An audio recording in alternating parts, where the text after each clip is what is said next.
This morning on The Dish, a new focus for one of America's great food magazines, thanks to the new woman at the helm. Bon Appetit was founded in 1956, originally a collection of recipes distributed for free in stores. Now it's one of the most respected names in food journalism, and that's what Dawn Davis is becoming too. I sat down with the magazine's new editor-in-chief to discuss her lifelong passion for food and her vision for Bon Appetit's future. It's a veggie sandwich. It's a veggie sandwich with a lot of heart. Pickled red onions. It's so pretty. It looked like art. And you know, I did feel like that was the question on everyone's mind. What's for lunch, right? Bon Appetit is no longer just a magazine. It's a YouTube channel, an Instagram feed. And for the first time in history, a woman of color is at the helm. Dawn, have you exhaled yet? Not at all. There's no time to exhale. I'm learning a new industry. I'm learning new colleagues.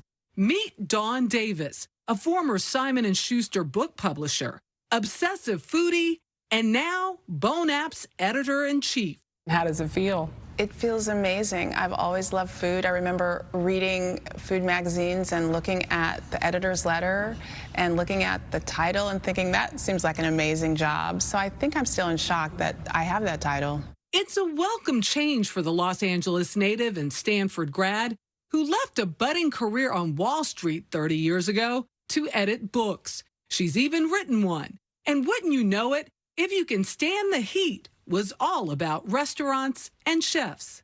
I associated food with gatherings. I associated food with happy people and happiness, really. Fast forward a few decades, a pandemic, and a social justice movement, Davis is tapped with revamping a magazine after the resignation of former editor Adam Rappaport last June, under accusations of discrimination and lack of inclusiveness. Any company of a certain age and a certain size has work to do on gender and cultural and racial equity. And so it didn't scare me as long as the company was committed to doing the work. Food industry hasn't necessarily been kind to people of color or women. How are you pushing it forward? Being inclusive in terms of our recipe developers, being inclusive in terms of our storytelling, being inclusive in terms of the opportunities that we bring.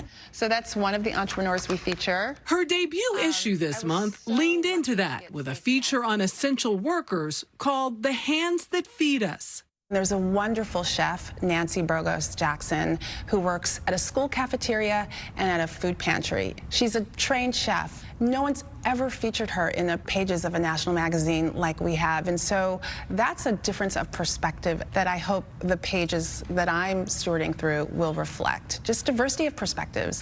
I have to listen. I have to be open. I have to learn. I have so much work to do in terms of learning the history. History defined the April issue with a nod to nostalgia and 1971.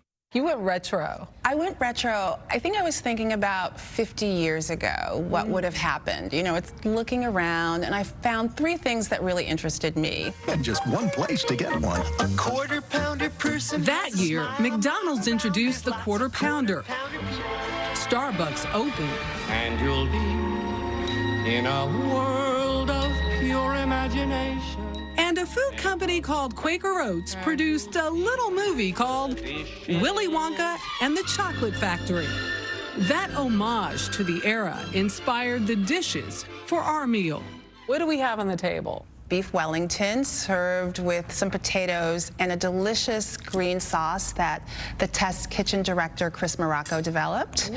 We also have the fondue. It's made with some bel paese cheese and some artichokes. And then one of my favorites is the poke cake. I know, it's so good. It's really good. Davis has brought a bit of herself to the magazine as well, the idea of the perfect dinner party. Eating is about community and dining with friends. We all missed it. Who are we going to eat with when we finally can gather again? And it also seemed in a way like the elevated SAT question. If you could dine with anyone, living or deceased, fictional or historical, who would it be? I think you stole that little idea from The Dish. I think that I was influenced by the greatness coming out of this studio, but it's a great question. Those questions were put to the issue's first host, the late Cicely Tyson, shortly before her death. She was too busy being a pioneering actress to actually cook, so she would have someone cook for her.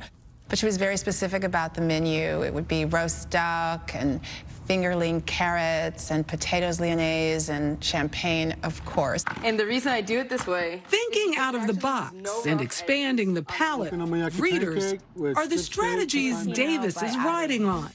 That and a new motto. Which is come for the recipes and stay for the ideas, and hopefully the eye candy as well. I think it's that Playboy moment you're having. I hope, we're as successful. They come to you for the recipes and they get a real story. That's right. And some pretty delicious, pretty food porn as well. And Dawn says, she's been able, just those two issues, she's seen an increase in readership. She says the more ideas, the more diversity, people, their eyeballs are going to be attracted to seeing something new. Or they'll be attracted to the food porn. Yeah, and I'm sorry I didn't bring any poached Take that beef Wellington. Yeah, I know. Beef Wellington anytime. I'm slipping. I didn't have any treats for you today, but That's all right. Next week, maybe.